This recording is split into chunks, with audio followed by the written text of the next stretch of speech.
Welcome to ABC campus. आज हम आई 33 earning per share में डाइल्यूटेड ईपीएस के अंदर शेयर ऑप्शन एंड वारंट्स का पॉइंट पढ़ रहे हैं। तो हम बेसिक कॉन्सेप्ट डिस्कस करेंगे, फिर कैलकुलेशन ऑफ फ्री शेयर्स का कॉन्सेप्ट स्पेसिफिकली डिस्कस करेंगे और फिर एक एग्जांपल उस पर बात करेंगे। तो one by one in 3 points को देखते हैं।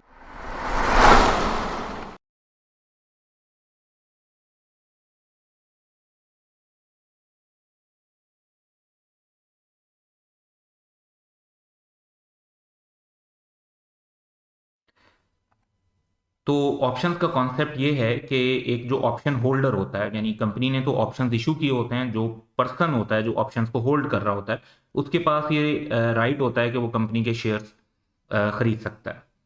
तो if the option holder exercise this right, वो अपना राइट यूज करेगा तो जो कंपनी के नंबर ऑफ शेयर हैं वो इंक्रीज हो जाएंगे और कंपनी को कुछ पैसे मिलेंगे जो कि उन शेयर्स के लिए वो पे करेगा। And this would be available to invest in the business. भाई जाहिर बात है कि अगर हम लेट से कहते हैं कि कंपनी का शेयर मार्केट में 80 रुपीज़ का है और शेयर ऑप्शन इशू हुआ है 60 रुपीज़ का, तो 60 रुपीज़ तो कंपनी को मिलेंगे ना, और वो 60 रुपीज़ कंपनी में इन्वेस्ट होंगे, उससे उसकी बिजनेस ग्रो करेगा, उस बिजनेस ग्रो करने से उसकी अर्निंग भी बढ़ेगी। लेकिन एग्जैक्टली कितने से अर्निंग बढ़ेगी, अर्निंग के ऊपर क्या इफेक्ट होगा, वो जो कैश रिसीव होगा वो कितना होगा, और उस वक्त जब शेयर इशू हो रहे होंगे उस वक्त मार्केट वैल्यू ऑफ शेयर क्या होगी, ये कैलकुलेट करना तकरीबन इम्पॉसिबल है क्योंकि इसमें प्रिडिक्शन इन्वॉल्व है। फ्यूचर के बारे में आपको बहुत कुछ प्रिडिक्ट करना पड़ेगा। तो यहाँ से एक प्रॉब्लम आता है कि जो number of shares diluted EPS में कैलकुलेट करें तो वो कैसे करें, और अर्निंग जब हम नहीं निकाल सकते तो इससे तो इनकंसिस्टेंसी हो जाएगी। क्योंकि अगर हम कहते हैं कि it is not possible to adjust the earning, कि अर्निंग को तो एडजस्ट हम नहीं कर सकते, तो नंबर ऑफ शेयर्स को अगर एडजस्ट कर देंगे और अर्निंग को एडजस्ट नहीं करेंगे तो इससे तो प्रॉब्लम आएगा। लेकिन आई 33 जो है ना इस प्रॉब्लम को बड़े ही अच्छे तरीके से सॉल्व करता है। वो बेसिकली ये कहते हैं कि जो पैसे रिसीव होंगे उनको हम यूं समझेंगे जैसे उनको जो कैश रिसीव किया है उनसे हम वो शेयर सेल कर देंगे फुल प्राइस पर।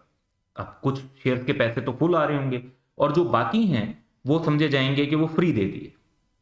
फ्री मतलब गिवन अवे, कि फ्री में दे दिए। अब जितने शेयर के पैसे आ रहे हैं, यानी जाहिर बात है कि कुछ पैसे आ रहे हैं और कुछ पैसे नहीं आ रहे, तो जितने पैसे आ रहे हैं उतना तो आप समझ लें कि भाई उसके तो मसला नहीं है, वो तो जब पैसे आएंगे तो उससे अर्निंग भी बढ़ जाएगी, उसको तो उसकी वजह से तो डाइल्यूट कुछ नहीं होगा। हाँ, जो ऐसे शेयर इशू हो रहे हैं जिनके पैसे नहीं आ रहे वो आपकी अर्निंग को डाइल्यूट करेंगे और उन डाइल्यूटेड को जो है उसमें कंसीडर करना चाहिए। तो जो शेयर फुल प्राइस पर सेल हो रहे होंगे उनको डाइल्यूटिव कंसीडर नहीं किया जाएगा, क्योंकि आप कहते हैं कि उससे जो पैसे आएंगे वो तो सेम रिटर्न को अर्न करने के लिए यूज हो जाएंगे। सिर्फ फ्री शेयर, जो वो शेयर जिनके अगेंस्ट कोई पैसा रिसीव नहीं हो रहा, वो आइंदा शेयर भी कर रहे होंगे और कंपनी के रिसोर्सेज भी नहीं बढ़ रहे होंगे, तो सिर्फ उनको डाइल्यूटिव कंसीडर किया जाए। अब इस पूरे कॉन्सेप्ट को हमें समझना पड़ेगा कैलकुलेशन के एंगल से, कि कैसे ये इम्पैक्ट हम कैलकुलेट करते हैं कि कौन से शेयर्स हैं जिनके पैसे आ रहे हैं और कौन से शेयर्स हैं जिनके पैसे नहीं आ रहे। तो एक तो हम फार्मूला डिस्कस करेंगे फ्री शेयर्स की कैलकुलेशन का, ताकि ये अमाउंट कैलकुलेट हो जाए। फिर हम एक जब एग्जाम्पल सॉल्व कर रहे होंगे तो उसके अंदर हम लॉजिक भी डिस्कस करेंगे कि कैसे वो शेयर फ्री हैं और जो बाकी शेयर्स हैं वो क्यों फ्री नहीं थे, तो उसकी लॉजिक को भी हम डिटेल में डिस्कस कर रहे होंगे।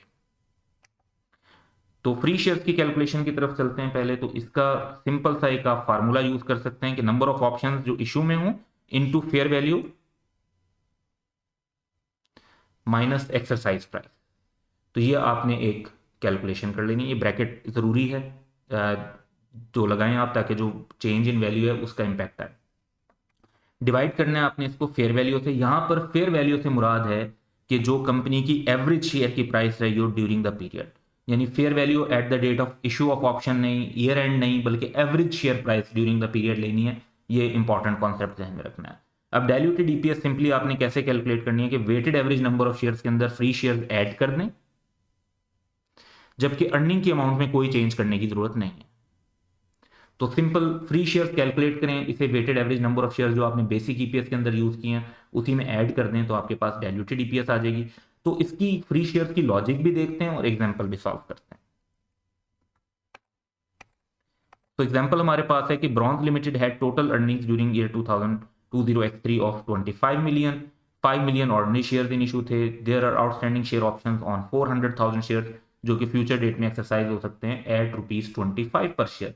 यानी जो ऑप्शन होल्डर्स हैं उनके पास ये ऑप्शन है कि वो हमारी कंपनी का शेयर 25 रुपीज़ में खरीद सकते हैं, जबकि हमारी कंपनी के शेयर की जो मार्केट प्राइस है वो ₹40 है। यानी ये इन द मनी ऑप्शन है, फेवरेबल है होल्डर के लिए। भाई देखें, वो 40 रुपीज़ की जो चीज़ मार्केट में है वो हमसे सिर्फ 25 में खरीद सकते हैं अपने ऑप्शन की वजह से, तो ये उनके लिए एक एडवांटेज की बात है। रिक्वायरमेंट ये है कि हमने basic and diluted EPS calculate करनी है। एज अ फर्स्ट स्टेप हम बेसिक ईपीएस कैलकुलेट करेंगे। तो अर्निंग्स हमारे पास हैं 25 मिलियन की और नंबर ऑफ शेयर्स हैं 5 मिलियन। तो बेसिक ईपीएस आ जाती है ₹5 पर शेयर।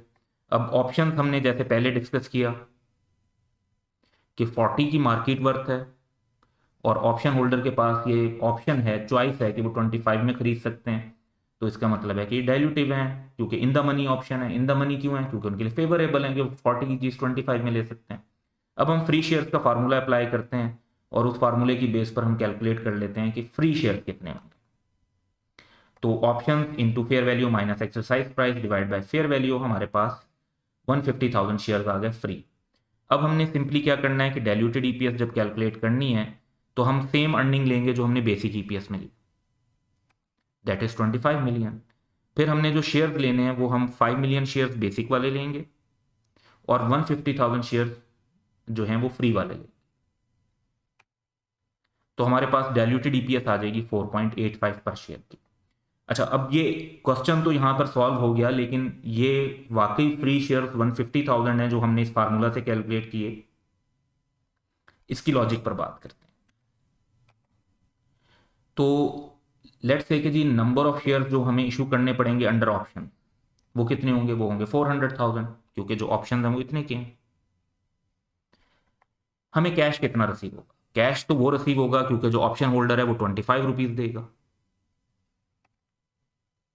तो 400,000 ऑप्शन पर वो 25 रुपीज देगा, तो हमारे पास टोटल आ जाएंगे 10 मिलियन रुपीज। अगर हम 10 मिलियन रुपीज से शेयर खरीदें तो कितने शेयर ऐसे बनते हैं जिसके हमें पैसे मिल रहे हैं? यानी अगर हमारा 10 मिलियन रुपीज ही हम रिसीव कर रहे होते और शेयर जो है वो 40 रुपीज का होता, यानी हमें 40 रुपीज के हिसाब से अगर पैसे ले रहे होते तो हम कितने शेयर के पैसे ले रहे हैं?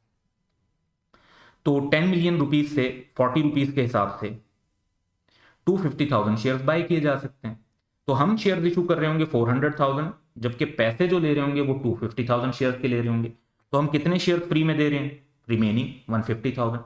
यही 150,000 शेयर जो है वो क्विक फार्मूला से हम कैलकुलेट कर लेते हैं कि जी ये 150,000 फ्री शेयर हैं और यही फिर फ्री शेयर्स डाइल्यूटेड ईपीएस के अंदर जो है हमने इनकॉर्पोरेट करने होते हैं। So that's all for today. Have a good day.